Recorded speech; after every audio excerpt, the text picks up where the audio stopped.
Vou falar hoje da corrupção no governo Bolsonaro e da conivência de Sérgio Moro em relação a isso. Antes de começar, faço aqui meu pedido para que se inscreva em meu canal, para que se inscreva e acione as notificações. Procuro fazer vídeos que lhe façam pensar e muitas vezes sair da zona de conforto. É por isso que os comentários dos meus vídeos são muitos, muitos mesmo. E todos comentários plurais. Procuro fazer deste canal um ambiente plural e de debate. Bom, vamos aos fatos. Bolsonaro surfou nas eleições com o discurso do combate à corrupção, enquanto o PT e Lula eram tratados com todo o rigor que a lei permite, até com excesso, como a gente sabe, e ficou provado pela Vaza Jato. Bolsonaro posou de candidato novo, sem qualquer mácula e compromisso total com o combate à corrupção. Prometeu abrir a caixa preta do BNDES, mostrar a mamata que ali havia, prometeu que não faria negociações para aprovar medidas no Congresso e que ministro denunciado por corrupção não teria chance de continuar no governo.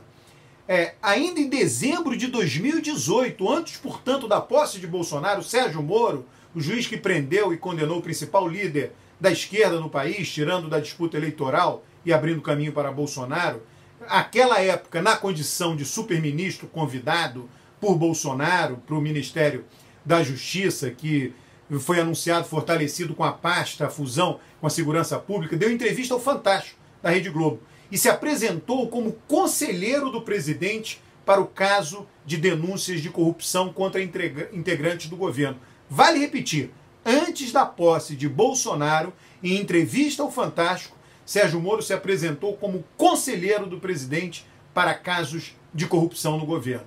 Por esse relato, Sérgio Moro, de acordo com ele mesmo, seria o bedel de Bolsonaro, o conselheiro do presidente, para resolver as denúncias que envolvessem ministros, denúncias de corrupção. Nas palavras de Sérgio Moro, abre aspas, se a denúncia for consistente, sim, será demitido. Eu defendo que, em caso de corrupção, se analise as provas e se faça um juízo de consistência, porque também existem acusações infundadas. Pessoas têm direito de defesa, mas é possível analisar desde logo a robustez das provas e emitir um juízo de valor. Não é preciso esperar as cortes de justiça proferirem o julgamento. Fecha aspas. Ou seja, se houvesse denúncia de corrupção, não seria preciso esperar o veredito da justiça, segundo Sérgio Moro, porque a palavra dele seria o termômetro para a decisão de Bolsonaro. Esse foi o discurso das eleições e o discurso de antes da posse. Depois de 13 meses de governo, já podemos dizer que o discurso ficou só no blá blá blá, na promessa. O primeiro grande problema foi a investigação que envolve Flávio Bolsonaro, o filho 01, ex-deputado estadual do Rio por 3 mandatos e agora senador. Flávio é acusado de ter mantido o chamado esquema da rachadinha no seu gabinete da Assembleia Legislativa do Rio. Pelo que se viu até agora, há grandes chances de que isso seja verdade. Até porque essa é uma prática, infelizmente, muito recorrente, não só no Rio, mas nas Assembleias Legislativas e câmaras municipais de todo o Brasil. Os mandatários contratam umas pessoas com salários superiores ao que seria razoável e cobram parte desse salário. Em alguns casos, contratam até funcionários fantasmas, que sequer aparecem para trabalhar e ficam com a maior parte, se não todo o salário. Voltando ao caso de Flávio Bolsonaro, essa investigação se arrastou por todo o ano de 2019. É uma situação delicada. Ele pode ser condenado e perder o mandato de senador. Por isso, tivemos aí vários lances, mas o essencial é que o Bolsonaro, o pai, vem se empenhando muito para salvar o seu primogênito. Atacou o MP do Rio, atacou um juiz que é o responsável pelas decisões, atacou a mídia, tudo isso por conta do 01. Em agosto, teve um liminar do STF dado pelo Dias Toffoli, presidente do Supremo, que suspendeu a investigação. Claro que logo houve a suspeita de interferência do presidente, que poderia ter pedido a Toffoli para dar um freio de arrumação no caso. Mas houve um episódio importante aí que quero mencionar. Imediatamente após a decisão de Toffoli, que beneficiava 01, o ministro da Justiça pediu uma audiência ao presidente do Supremo para manifestar seu ponto de vista contrário a liminar e pedir que deixasse para continuar a investigação.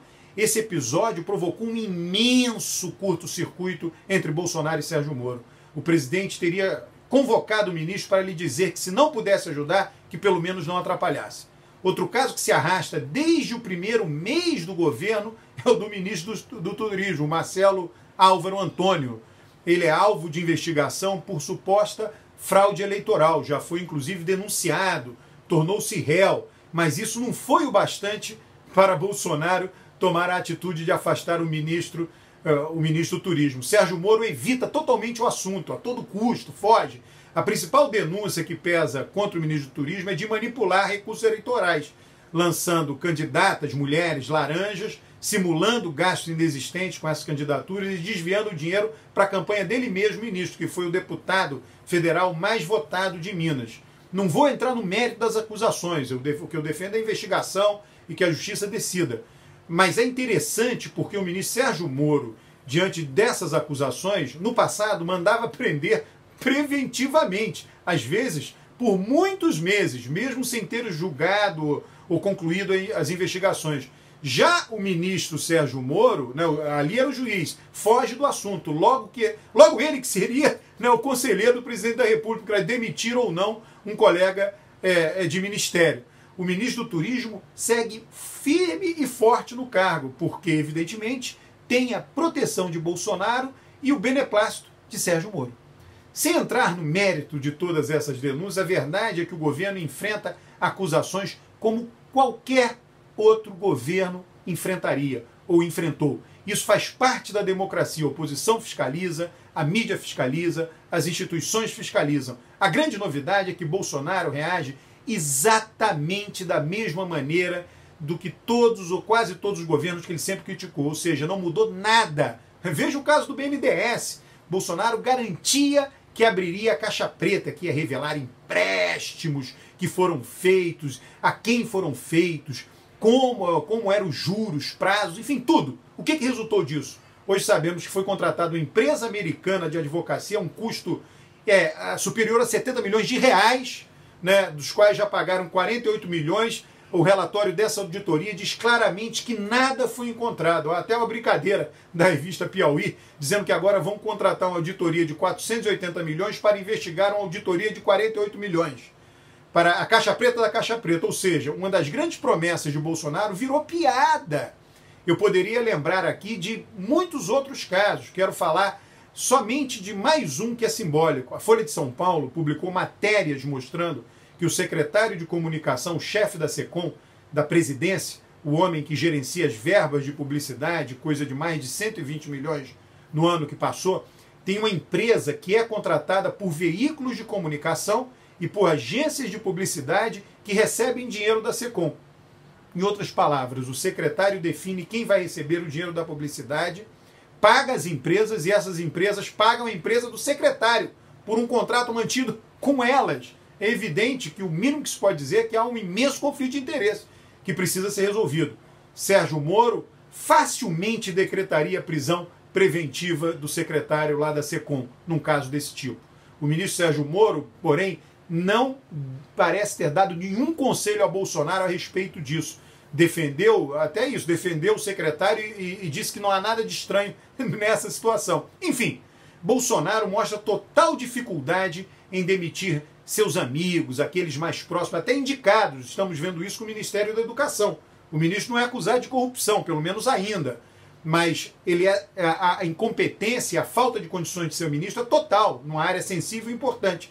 Depois de dezenas de problemas, onde acusou universidades de plantarem maconha para estudantes e inúmeros disparates dessa natureza, o ministro conseguiu bagunçar com o Enem, exame que seleciona candidatos para 200 mil vagas em universidades federais. A bagunça é tão grande que o Enem corre o risco de ficar inteiramente desacreditado. Estamos falando de um exame nacional no qual participam mais de 4 milhões de jovens em todo o país.